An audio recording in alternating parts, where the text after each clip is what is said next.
Sedang ramai putusan MK, sudah tidak ada lagi presidential threshold atau ambang batas. Jadi gampangnya gini, tahun 2029 kalau parpolnya ada 18, kita bisa jadi punya 18 calon presiden. Karena udah nggak ada ambang batas lagi. Ini akan kita perbincangkan, ambang batas 20% kursi DPR dan 25% suara sah nasionalnya sudah gone, sudah hilang.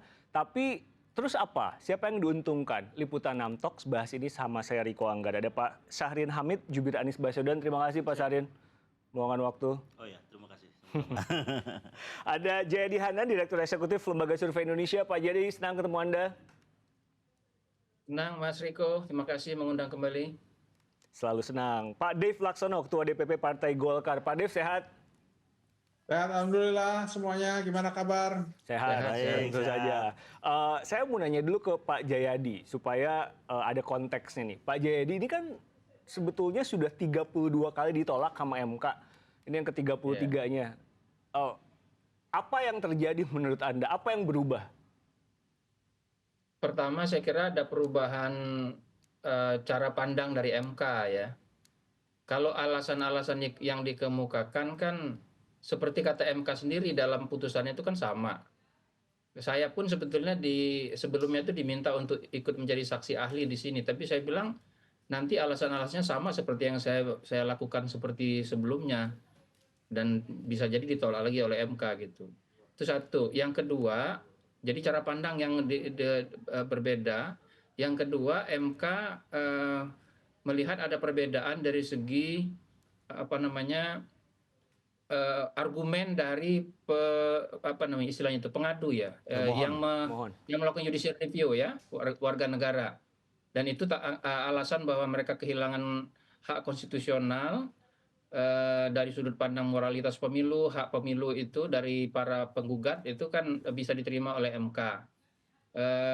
Dua hal itu saya kira, dan yang ketiga saya kira barangkali dugaan saya MK melihat perkembangan-perkembangan yang ada sejak 2004 sampai dengan 2024 itu. Misalnya ya ada dua alasan, minimal ada beberapa alasan pokok mengapa MK menyerahkan itu kepada DPR. Misalnya satu, untuk mengurangi jumlah partai di DPR. Tapi ternyata presidensial threshold kan tidak mengurangi jumlah partai di DPR sejak 2004 sampai sekarang. Yang kedua adalah presidensial threshold dianggap bisa secara otomatis memberikan dukungan yang mayoritas kepada presiden terpilih di DPR. Itu juga tidak terjadi kan? Karena seringkali presiden yang terpilih dukungannya di Pilpres minoritas, tetapi kemudian ketika memerintah itu dukungannya mayoritas, seperti yang selalu kita alami sejak Pak SBY sampai dengan Pak Jokowi hingga sekarang Pak Prabowo. Jadi alasan-alasan itu sebetulnya tidak bisa dikaitkan dengan keberadaan presidensial threshold di satu sisi. Di sisi lain, alasan-alasan yang sifatnya konstitusional, logis, ilmu politik, sistem pemerintahan itu seperti yang sudah sering dikemukakan oleh para ahli selama ini, memang tidak cocok dengan adanya presidensial threshold itu. Nah, jadi tiga hal itu menurut saya yang membuat MK tampaknya memberikan pandangan yang berbeda, sehingga mereka memutuskan agar presidensial threshold itu dihapus kali ini. Ya, karena banyak yang kaget Pak Jayadi, karena apa ini? Karena bahkan salah satu pemohon, saya ngobrol dengan dia bilang gini, saya pikir, apa ini? Gak akan se-ekstrim ini dalam tanda kutip gitu. Anda melihat kaget juga nggak dengan putusan ini? Ya agak kaget juga, tetapi saya kira itu kaget yang menyenangkan ya, dari sudut pandang saya ya, dari sudut pandang saya sebagai praktisi praktisi kepemiluan maupun sebagai dosen dan peneliti gitu, dosen ilmu politik. Memang awalnya itu banyak orang menduga paling-paling MK akan menurunkan level atau besaran presidensial threshold-nya seperti yang terjadi di pilkada. Itu dugaan orang. Ternyata MK sama sekali menghapuskannya, dan itu memang memang kalau menurut saya ya harus begitu maksimalnya, karena beberapa kali saya jadi saksi ahli di MK itu saya selalu menggunakan argumen bahwa harusnya nggak ada presidensial threshold itu dengan banyak alasan ya yang sudah banyak beredar di berbagai media gitu. Pak Dev happy nggak dengan ini semua Golkar? Ya, gini, kita sih bukan happy apa tidak happy. Ini kan sudah putusan MK dan berdasarkan undang-undang kan MK itu adalah final dan binding. Jadi ya udah kita hormati putusan MK. Lalu teknisnya bagaimana? Pasti kan harus ada apa namanya revisi akan undang-undang pemilu itu sendiri. Nah, pemilunya kan nanti baru dilaksanakan nanti di 2029. Jadi ya mungkin dari mulai sampai dengan tahapan-tahapan persiapan pemilu pasti akan melakukan perbaikan di undang-undang, ini kita sesuaikan dan kita lihat trennya bagaimana. Karena kan ya ini kita semenjak dari era reformasi tahun 1998 hingga hari ini kan kita sudah berapa kali melewati sejumlah pilpres ya, mulai dari 2004 hingga 2024 kemarin. Nah, terus juga setiap kali pemilu, setiap kali pilpres itu kan ada sukses story-nya, ada koreksinya, ada perbaikan. Nah, ini harus terus kita rampung sehingga undang-undang pemilu dan pilpres nantinya itu bisa memperbaiki apa yang kurang, mengakomodir apa yang menjadi sudah putusan MK untuk kita terus bisa tumbuh dewasa secara demokrasi di Indonesia. Kenapa saya tanya tadi happy atau nggak happy? Karena sebelah saya Pak Syahrin bilang ini kado, tapi nanti saya ke Pak Syahrin, saya ke Pak Dev lagi.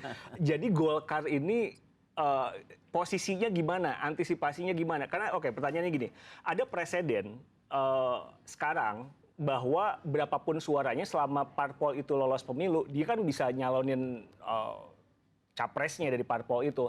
Apa yang Golkar tangkap? Apa yang Anda pikirkan tentang putusan ini? Ya, gini kan, kalau kemarin itu kan kita pilpres, pileg itu kan barengan. Nah, kalau ini kan saya juga belum tahu nih apakah nanti itu berarti tetap akan bersamaan pileg dengan pilpres, apa pileg dulu lalu baru pilpres. Nah, ini semua kan masih apa namanya masih ongoing progress ya. Jadi sebelum Pak yang merasa menerima kado menikmati ya ini atur mainnya gimana, karena sama seperti Pak Hanan ya, ini kan sudah saya tahunya malah cuma 27 kali, saya baru tahu Pak Hanan bilang sudah 33 kali di 32, MK. ini 33. Karena saya bacanya 27 kali, saya bilang, oh 33 jadi lebih banyak. Ya, jadi ya ke 34 ini baru ada perubahan.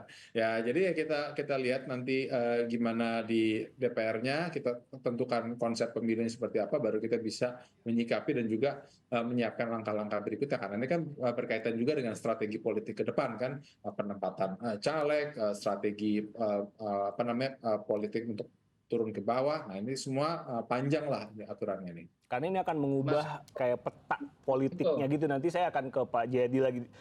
Pak Syahrin, kenapa kado? Jadi Pak Anies mau ngapain? Jadi apakah besar harapannya nanti 2029? Sebenarnya kadonya ini bukan dari sisi Pak Anies, tapi dari sisi rakyat. Rakyat kan dan juga para pejuang sipil Kan selama Anda ini. jubirnya Pak Anies Baswedan. Iya. Rakyatnya nanti dulu. Nah, jadi karena memang ini sudah kebutuhan, ya kan? Sudah 30-an kali tadi bahwa itu menjadi permohonan dan baru sekarang bahwa presidential threshold yang sekarang menjadi 0. Ini kan artinya membuka ruang bagi semua. Semua potensi anak bangsa, semua partai politik ini kan menjadi bisa mencalonkan siapapun untuk bisa maju di presiden. Dan yang kedua, yang selama ini calon presiden itu dihegemoni misalnya oleh 1-2 kekuatan partai politik, dan sekarang kan itu kan menjadi tidak, semua menjadi punya peluang yang sama.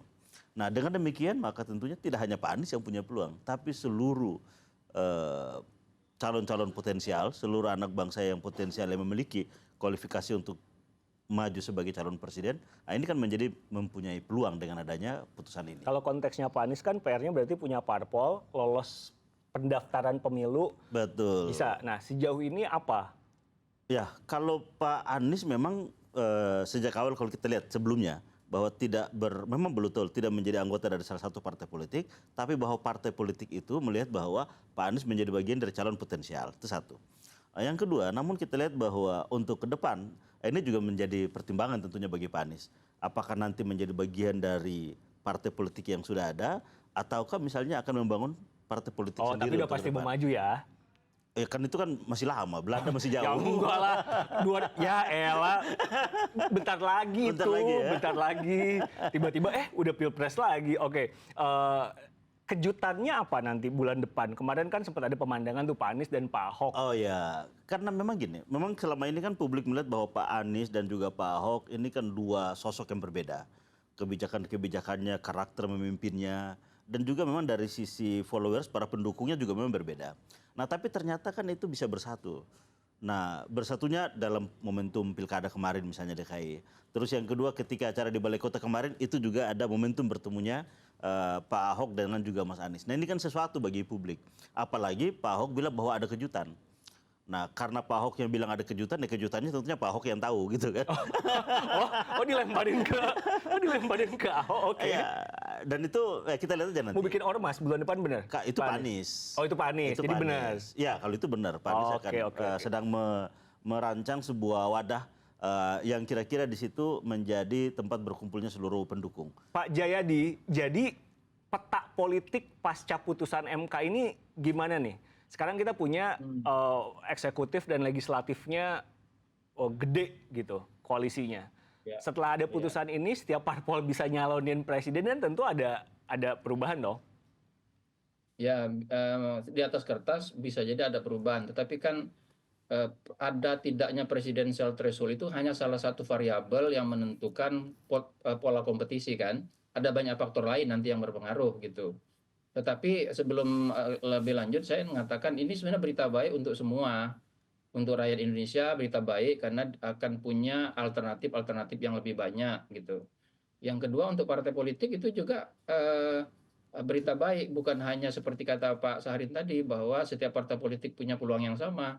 Tapi dengan adanya presidensial threshold ini dalam konteks pemilu, partai-partai menjadi punya kesempatan untuk betul-betul mempersiapkan diri kan dari sisi internalnya, memperbaiki sistem rekrutmen presidennya dan seterusnya sehingga calon-calon internalnya betul-betul bisa dikembangkan dan itu berarti mengembangkan partai politik itu sendiri gitu.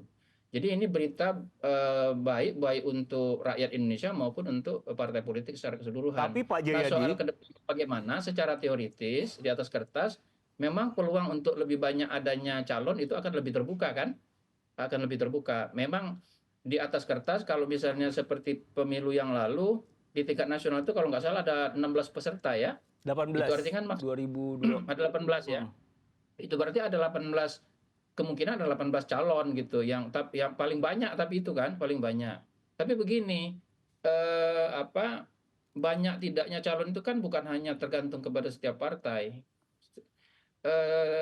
Kalau kita tetap ikut keputusan MK yang sebelumnya bahwa pemilu legislatif dan eksekutif dalam pemilu pilpres itu harus tetap barengan. Itu yang dikunci oleh MK dari keputusan sebelumnya. Jadi partai-partai nanti yang mencalonkan capres itu nggak bisa sembarangan mencalonkan dan itu dikutip juga di keputusan MK kan. Mereka harus betul-betul mencalonkan seseorang yang kira-kira viable gitu, yang kompetitif, yang memiliki kemampuan bersaing dan juga kemampuan memerintah nantinya. Nah, di samping itu partai-partai juga berhitung kalau dia mencalonkan seseorang apa dampaknya bagi perolehan suara partainya. Apa yang kita kenal dengan nama coattail effect, efek ekor jas. Jadi partai-partai itu kalau dia mau mendapatkan tujuannya kan menang pilpres sekaligus kalau bisa ya menang atau mendapat suara besar di pemilu legislatif. Nah untuk mendapat suara besar di pemilu legislatif itu salah satu yang harus mereka lakukan adalah mencalonkan orang yang punya pengaruh positif kepada perolehan suara partainya. Jadi mereka akan memikirkan soal itu juga. Yang kedua, tidak ada walaupun tidak ada presidensial threshold, tidak berarti bahwa koalisi antar partai tidak boleh kan? Ya. Partai-partai juga akan berkoalisi. Jadi belum tentu 18 partai itu akan nyalonin semua, tergantung kepada perkembangan dan dinamika politik ke depan gitu. Itu beberapa variabel yang bisa mempengaruhi banyaknya calon nanti di pemilu 2029. Yang berikutnya adalah kita harus cek, kita harus lihat nanti dinamika politik ke depan. Apakah di 2029 itu akan ada calon petahana apa enggak? Nah itu, ya kan? Yang mau saya tanyain. Kalau ada calon petahana, ya. Nah, mengapa kita memunculkan pertanyaan ini?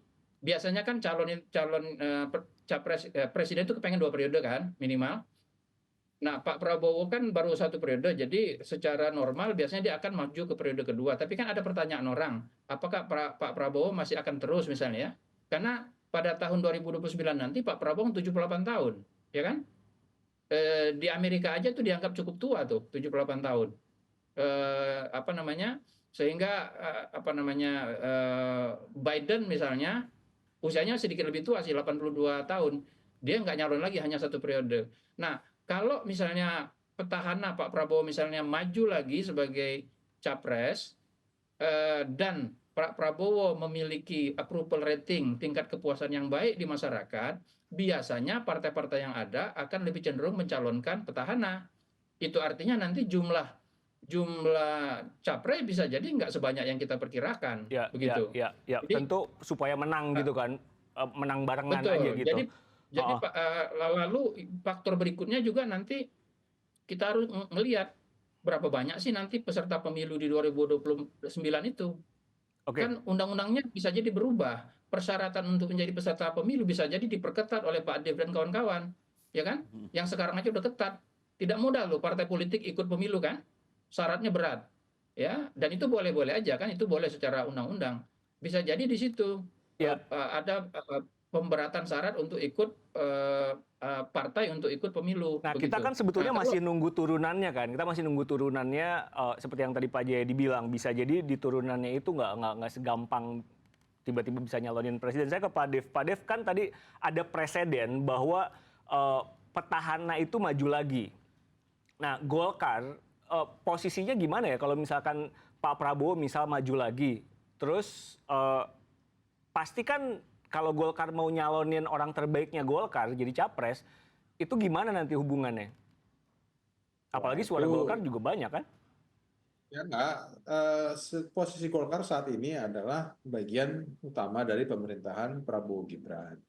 Jadi ya kita belum bicara ke Pilpres 2029, kita berbicara bagaimana semua target program pemerintahan hari ini tercapai dengan baik.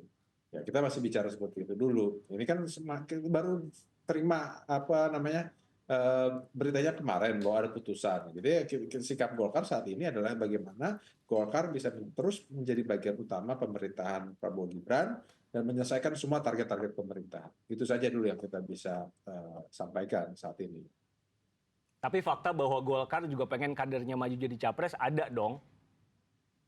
Ya, Golkar ini kan partai terbuka. Jadi semuanya itu adalah welcome. Jadi semua itu adalah bagian dari Golkar dan juga Golkar adalah bagian dari pemerintahan. Jadi keberhasilan pemerintahan ini adalah hasil karya kader Golkar juga di mana ketua umum kita, tokoh-tokoh senior kita, dan juga tokoh-tokoh muda Partai Golkar adalah bagian dari pemerintahan hari ini. Jadi dengan adanya putusan ini Golkar mencernanya belum sejauh itu ya. Ini kan baru terima putusan kemarin ya, jadi ya gimana ya, kita terima dulu putusannya gimana, kita lihat perkembangannya di DPR nanti seperti apa, baru kita bisa menata lagi langkah-langkah ke depan. Tapi di DPR itu bisa MK kan final dan mengikat, tapi di DPR menurut Anda itu bisa berubah jadi nggak seleterlak itu nggak? Nggak gini, maksud saya itu kan ini kan MK itu kan putusan atasnya kan, tapi kan nanti ada urunan-urunannya kan, ada PKPU-nya, terus juga ada undang-undang pemilunya. Nah ininya kan nanti belum tahu nanti bentuknya seperti apa. Nanti ya bila mana pembahasan sudah berjalan, bentuk undang-undang itu sudah jelas, nah baru kita bisa menyikap atau menyampaikan sikap kita lebih lanjutnya seperti apa. Kalau Pak Jayadi tadi bilang ini semuanya harusnya happy. Kalau Pak Dev melihatnya gimana? Setuju nggak dengan itu? Kenapa tidak happy? Ini kan putusan MK, ya putusan MK itu kan harus diterima, itu harus dihormati. Nah, kita jalani, kita hormati, dan kita sesuaikan dengan undang-undang yang ada, ataupun kita sesuaikan undang-undang dengan putusan MK tersebut. Pak Syahrin, jadi kalau kita bicara konteksnya Pak Anies, step-stepnya yang udah disiapkan tuh apa? Ya, memang Jadi kan kado lah. ya, artinya gini, Pilpres kan masih 2029 dan kalau kita lihat turunan-turunannya yang jelas bahwa dalam konteks pemilihan presiden, nah ini kan pintunya kan tetap melalui partai politik. Nah, saat ini kan Mas Anies adalah bukan orang yang terafiliasi ataupun menjadi anggota dari salah satu partai politik yang ada. Nah ini kan yang kalau misalnya ditanya tahapan-tahapannya ya tentunya satu harus berada dalam partai politik. Yang kedua ya partai politiknya mencalonkan kalau itu untuk konteks ya pemilihan presiden. Nah sehingga PR-nya Anies saat ini adalah tentunya bagaimana agar tetap mendapatkan kepercayaan publik. Karena kan toh nantinya partai-partai ini juga akan melihat secara elektabilitas apakah memang Anies masih dipilih oleh masyarakat banyak. Kalau misalnya tadi ada juga dampak kotel efek, berarti kan bahwa sosok yang dipilih oleh partai politik ini kan juga membawa dampak elektoral bagi partai politiknya. Nah sehingga tentunya, nah inilah dilihat bagaimana konteksnya agar Anies bisa tetap ada dalam peran selama 5 tahun ke depan. Pak Jayadi, kalau tadi Anda bilang ya semuanya happy, ini bukannya akan nambah saingan ya buat petahana kalau dia mau maju lagi? Iya benar, memang akan potensial menambah saingan gitu. Tapi kan nggak apa-apa, dalam demokrasi yang sehat kan banyak saingan nggak apa-apa, gitu kan? Itu seperti kata Pak Dip tadi, kita belajar menjadi makin dewasa dalam berpolitik, dalam berdemokrasi. Demokrasi kita sudah berjalan pasca reformasi itu sudah apa namanya 5 periode pemilu kan? Ya, menurut sejumlah penelitian dan sejumlah ahli, 5 periode itu adalah learning curve, ya, kurva belajar yang sebetulnya sudah cukup baik bagi kita untuk mulai berani melihat demokrasi kita secara lebih dewasa. Apa arti demokrasi lebih dewasa itu? Demokrasi itu kan daulat rakyat, kuasa rakyat. Jadi demokrasi yang dewasa adalah demokrasi yang percaya betul dengan wisdom dari masyarakat, wisdom dari rakyat untuk memilih wakil-wakilnya. Wakil rakyat yang diberi mandat dalam sistem kita, sistem presidensial itu ada 2, yaitu presiden atau eksekutif dan legislatif, anggota DPR. Jadi di situ yang nah keputusan MK ini membuka jalan kepada itu.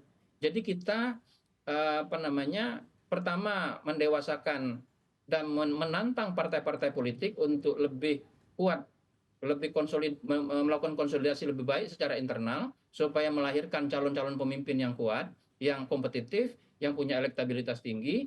Pada saat yang sama keputusan MK itu memberi ruang yang lebih besar kepada rakyat untuk aspirasinya terpenuhi. Misalnya gini, kan ya contoh lah di pilkada ya.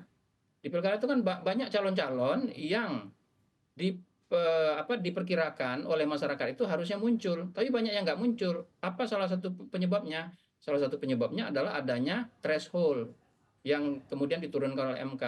Jadi itu menurut saya yang harus kita lakukan ke depan. Nah, tinggal nanti bagaimana seperti kata Pak Dev tadi, DPR menurunkan putusan-putusan MK itu kepada putusan-putusan yang lebih yang sesuai semangatnya adalah memberikan kuasa rakyat itu lebih baik.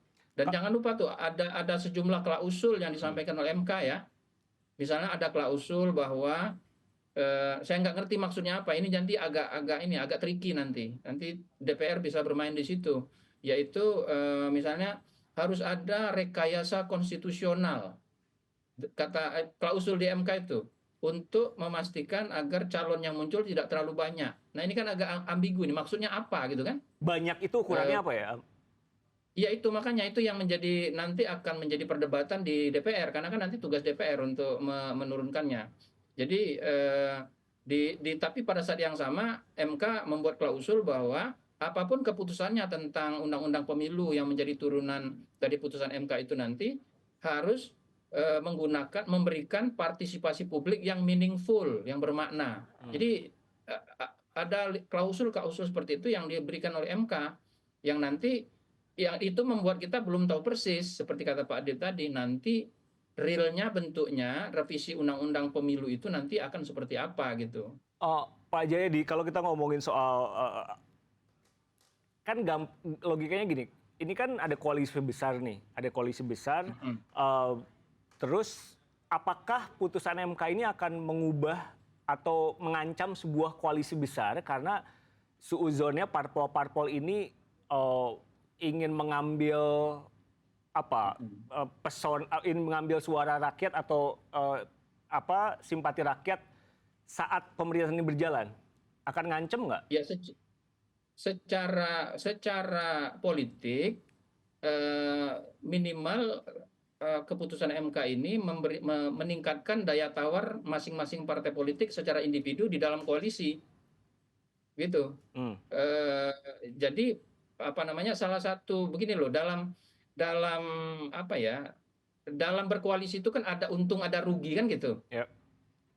Ada untung ada rugi politik. Misalnya Pak Prabowo bilang kepada Mas Dev, Mas Dev, partai Anda koalisi sama saya ya. Kalau Anda berkoalisi, Anda dapat ini misalnya. Kalau nggak berkoalisi, Anda rugi ini, gitu. Nah, salah satu yang bisa jadi alat pemaksa dari pimpinan koalisi adalah kalau Anda tidak berkoalisi sama saya, nanti Anda nggak bisa nyalonin presiden loh, misalnya gitu kan. Nah, tapi dengan dibukanya ruang ini oleh MK, maka Partai Golkar bilang apa, katakanlah tanda kutip ya, semacam tawar menawar yang merugikan Golkar itu hilang sekarang. Jadi Golkar tidak lagi bisa digertak dengan kalau kamu nggak ikut saya, nanti nggak bisa nyalonin presiden. Kan nggak lagi. Kata Golkar, ya emang gue pikirin, gue bisa nyalon sendiri, kan gitu. Gitu nggak Pak Dev? Nah itu minimal meningkatkan daya tawar. Tapi jangan lupa, dimanapun dan terutama di Indonesia, partai-partai politik itu lebih suka berada dalam koalisi pemerintahan. Jadi minimal 2, 3, 4 tahun ke depan atau 2, 3 tahun ke depan lah, dugaan saya partai-partai yang ada di koalisi pemerintahan Pak Prabowo akan berkata seperti kata Pak Dip tadi, mereka sekarang lebih fokus kepada menyukseskan pemerintahan Pak Prabowo. Tapi itu tidak berarti bahwa orang yang berkoalisi dalam pemerintahan calonnya pasti satu, belum tentu. Contohnya kemarin kan, koalisi pemerintahan Pak Jokowi punya calon 3, ya kan? Ya. Ada tiga-tiganya kan, ada yang PDI nyalonin Pak Ganjar, itu kan koalisi Pak Jokowi. Kemudian apa namanya, Nasdem sama PKB nyalonin Pak Anies, lalu yang lain ya yang juga anggota koalisi Pak Jokowi nyalonin Pak Prabowo. Jadi koalisinya sama, besar, tapi calonnya beda. Gitu. Ya. Tentu saja nanti itu akan kalau ternyata petahananya maju lagi seperti Pak Jokowi 2019 atau seperti Pak SBY 2009, maka kemungkinan koalisi yang ada sekarang untuk tetap mencalonkan calon yang sama itu tetap besar kemungkinannya, meskipun peluang untuk partai-partai anggota koalisi yang ada sekarang untuk pindah ke perahu yang lain, pindah membuat perahu sendiri, itu lebih besar karena tidak ada presidensial threshold. Gitu nggak, Pak Tapi Dev? lagi-lagi itu masih perkiraan ke depan. Ya, saya mau tanya ke Pak Dev, karena tadi disebut gitu nggak, yang pertama daya tawarnya makin gede. Ya, kita terlalu jauh untuk bicara daya tawar dan lain segala macam gitu kan. Ini kan putusan baru kemarin. Ini makanya memang masih banyaklah pengamat ataupun juga pemerhati politik yang memberikan pandangan segala macam. Tapi sekarang kalau dari saya pribadi itu kita belum menyampaikan sikap apapun karena itu kan baru putusan, kan nanti kan sudah ditindaklanjuti dengan undang-undang. Nah, baru kita bisa melihat langkahnya seperti apa. Tapi yang pasti sikap Golkar hari ini adalah kita berhasil memenangkan Pak Prabowo untuk di pemilu kemarin, dan kita memiliki tanggung jawab untuk memastikan pemerintahan ini selesai sampai dengan 2029 itu semua targetnya tercapai. Nah, nanti ke depannya itu kita akan lanjutkan untuk menyelesaikan semua target-target kita yang belum selesai di periode ini. Oke, gitu nggak. Yang kedua adalah tadi beberapa tahun ke depan ya barengan sama koalisinya, tapi setelah itu akan lihat-lihat dulu. Ya itu kalau itu bukan tanya ke saya, harus tanya ke pimpinan yang lain gitu ya, pimpinan yang lebih tinggi. Karena apa? Karena kalau saya bertugas adalah untuk memastikan semua target-target pemerintahan tercapai dan dikawal di parlemen sampai dengan selesai. Pak Dev, kasih kita insight dong, kalau dari putusan MK, terus sampai turunannya, sampai semua jadi undang-undang, misalkan itu butuh waktu berapa lama? Saya belum bisa bilang, karena kan ini kan harus masuk di dalam prolegnas, kan sekarang masih reses. Tapi ini prolegnas kan ya? Hah? Oh, kenapa? si undang-undang yang berkaitan dengan ini prolegnas kan ya? Karena kan sekarang ini kan masih reses. Masih reses, Nanti Nanti setelah mulai bersidang, baru kita bisa memperbaiki prolegnas, karena kan prolegnas itu sudah diputuskan di penghujung tahun yang lalu. Nah, kita lihat apa yang mesti dirubah dan yang mesti diselesaikan di tahun 2025 ini. Tapi kalau Anda melihat inti dari putusan MK ini, menurut Anda akan banyak dinamika nggak di DPR? Ya, DPR itu selalu penuh dengan dinamika. Jadi Ya, nggak usah dinamikanya ditanya. ruwet nggak gitu maksudnya? Semuanya yang ruwet itu pasti bisa diselesaikan dengan baik selama masih ada komunikasi. Oh, sedap. Jadi, Pak Sarin, yang ditunggu, ini kan akan ada turunannya, ini baru Ya. inti putusannya. Kalau dari Pak Anies, responsnya apa dan apa yang ditunggu tentang turunannya? Ya, kalau sekarang ini kan ranahnya kan menjadi setelah putusan MK masuk ke DPR, DPR memproses itu. Yang jelas bahwa apa yang menjadi produk dari DPR yang dalam hal ini adalah undang-undang tidak bisa bertentangan dengan apa yang sudah menjadi putusan MK. Nah, inilah memang perlu kita mengawal putusan MK ini sebagai pemutus terkait dengan konstitusional yang ada saat ini terkait dengan undang-undang Pilpres ini. Nah, inilah yang kita harus mengawal agar DPR bagaimana memutuskan sesuai dengan apa yang menjadi putusan MK tersebut. Ada diksi kawal Pak Jayadi, jadi putusan ini akan makin mantap kalau outputnya nanti kayak gimana Pak Jayadi? Atau ada hal-hal yang oke, ini kita mesti perhatikan bersama nanti dalam prosesnya? Ya, asumsi kita sekarang bahwa DPR mengikat dirinya dengan keputusan MK itu kan, seperti kata Pak Dev, bahwa secara konstitusional keputusan MK itu final and binding, final dan mengikat gitu. Tetapi kan bisa jadi ada kejutan-kejutan di DPR.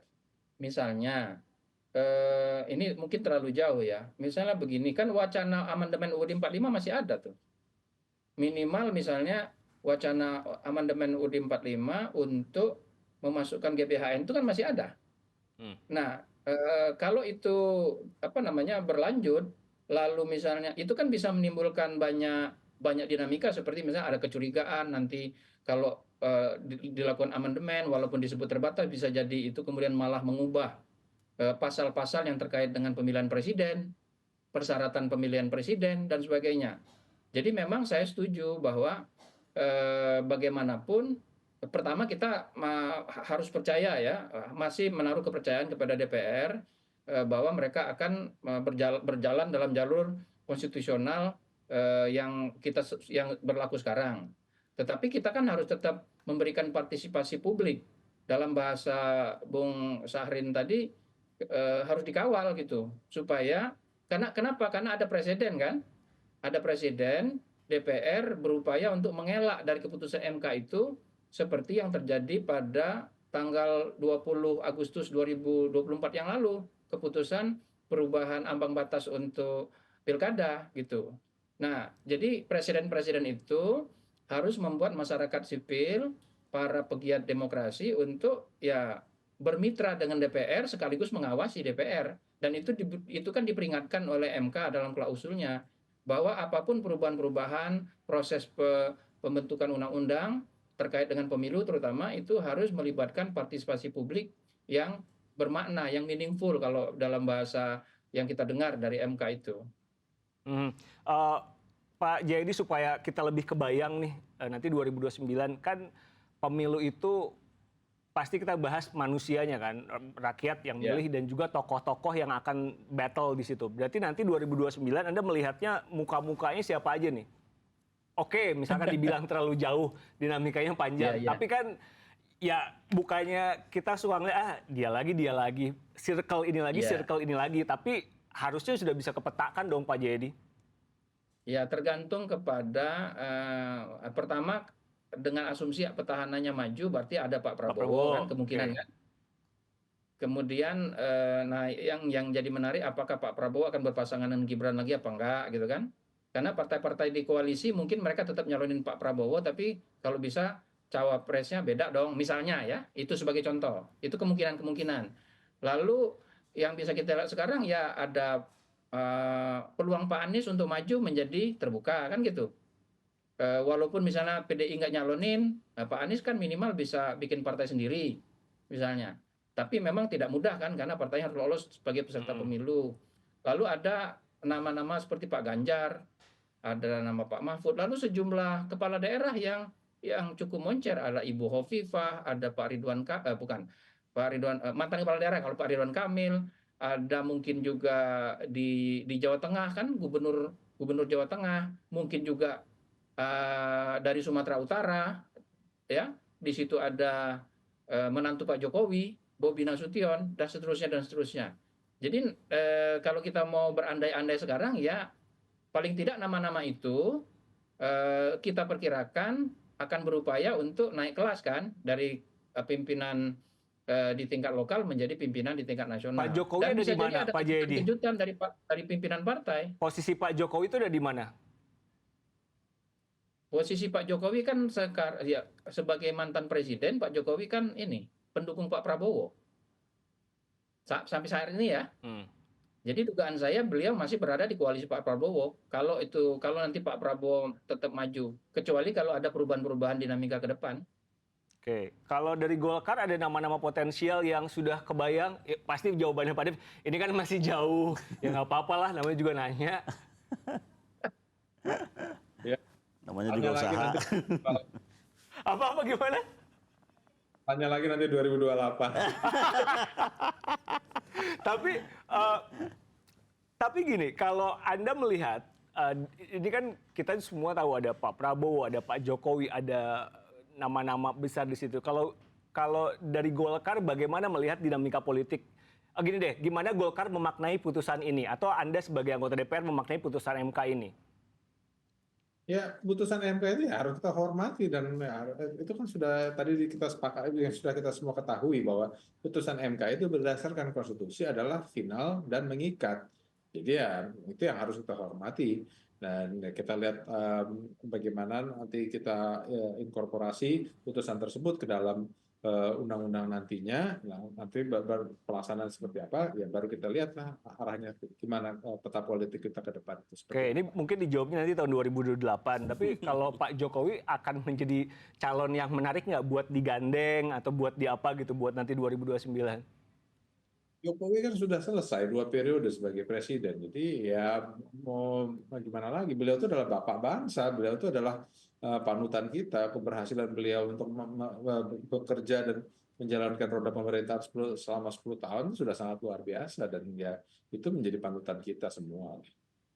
Oke, Pak Syarif, jadi bagian mana yang, apakah masih ada kekhawatiran dari, ini kan MK udah clear, di bawahnya nih, ada kekhawatiran apa? Ya, sebenarnya atau nggak ada sama sekali, ini cool aja? Ya, tentunya yang pertama tadi bahwa ya kita percaya beberapa statement dari pimpinan DPR menyatakan bahwa mereka menjamin bahwa itu akan tetap dilaksanakan sesuai dengan apa yang menjadi putusan MK.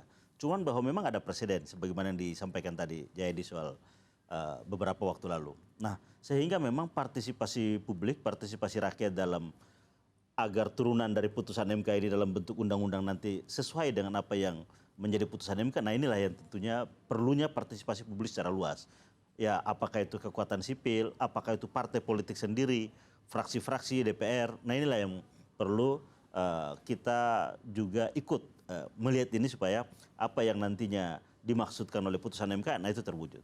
Okay. Yang kedua, ini juga sebenarnya adalah partai politik memiliki kesempatan untuk juga memajukan tokoh-tokoh internalnya misalnya. Nah, saya kira ini adalah juga peluang untuk itu. Sehingga dengan demikian maka partai akan dibangun konteks bagaimana rekrutmen kepemimpinan publiknya itu akan jalan. Kaderisasinya, pendidikan politiknya, fungsi-fungsi agregasi dan artikulasinya. Jadi ini adalah sebenarnya peluang bagi partai politik untuk bagaimana mengambil resources internal untuk dimajukan ke kancah pimpinan nasional. Pak Dev, terakhir pertanyaan dari saya, ini hal yang baik ya, atau apalagi yang Anda sampaikan soal putusan MK ini? Ya, putusan MK ini ya sama seperti tadi saya sampaikan. Ini putusan MK harus kita hormati dan nanti akan kita masukkan di dalam langkah ke depannya. Kita lihat di setelah reses, pasti kan akan dibahas di komisi terkait, mestinya di komisi 2 ya. Nanti akan komisi 2 dan juga di Bamus dan juga di pimpinan DPR akan memformulasikan lah seperti apa nanti bentuk undang-undang pemilu nanti ke depannya itu. Pak Dev, Anda kayak nggak happy sama putusan ini? Saya bukannya masalah happy atau tidak happy, saya kan menerima. Jadi kita ya Kita hormati, kita terima. Karena diksi tadi happy kalau Pak Jadi, ya ini kemenangan bersama. Tapi kalau Anda, ya kita hormati. Itu kan kayak rasa bahasa, ada rasa bahasa yang terserap. Koreksi saya kalau salah. ya ntar mesti tanya ke psikolog deh gimana bacanya. Oke, thank you. Terakhir Pak Jayadi, apa yang mesti kita kawal bareng, kemudian kita ini warga akan dapat apa nanti 2029 dengan adanya putusan ini? Begini, pemilu itu adalah proses pemberian mandat kan. Jadi yang dimiliki rakyat dalam demokrasi tak langsung seperti yang kita alami di seluruh dunia ini, yang dimiliki rakyat itu cuma proses pemberian mandat itu sekarang secara langsung. Selepas dari rakyat memberikan mandat lewat pemilu, maka itu banyak tergantung kepada yang diberi mandat, anggota DPR maupun eksekutifnya. Karena itu saya kira baik DPR yang bertanggung jawab langsung untuk membuat kebijakan berupa undang-undang nanti, maupun kita para aktivis ya nggak bisa belum bisa terlalu gembira sekarang dan keputusan ini, karena keputusan ini kalau kita sepakat itu lebih akan berpeluang untuk meningkatkan kualitas demokrasi kita, itu harus seperti kata Pak Sarin tadi, harus kita kawal. Jadi tugas kita itu masih banyak, jangan sampai keputusan yang baik ini kemudian tiba-tiba menghadapi kejutan-kejutan yang tidak menyenangkan gitu. Oke lah, kita kawal bareng. Pak Jayadi, terima kasih meluangkan waktu untuk liputan Amnesia TV. Pak Dev, terima kasih juga meluangkan waktu untuk liputan Amnesia TV. Sebelum 2008 kita akan ngobrol lagi. Pak Sarin, terima kasih meluangkan waktu untuk liputan Amnesia TV. Anda juga terima kasih sudah menonton. Jangan lupa subscribe, like, share, dan lakukan apapun supaya ruang dengar dan ruang lihat Anda penuh dengan tayangan berkualitas. Terima kasih sudah nonton. Liputan Amtalks, saya Riko Anggara pamit. Salam Amnesia TV.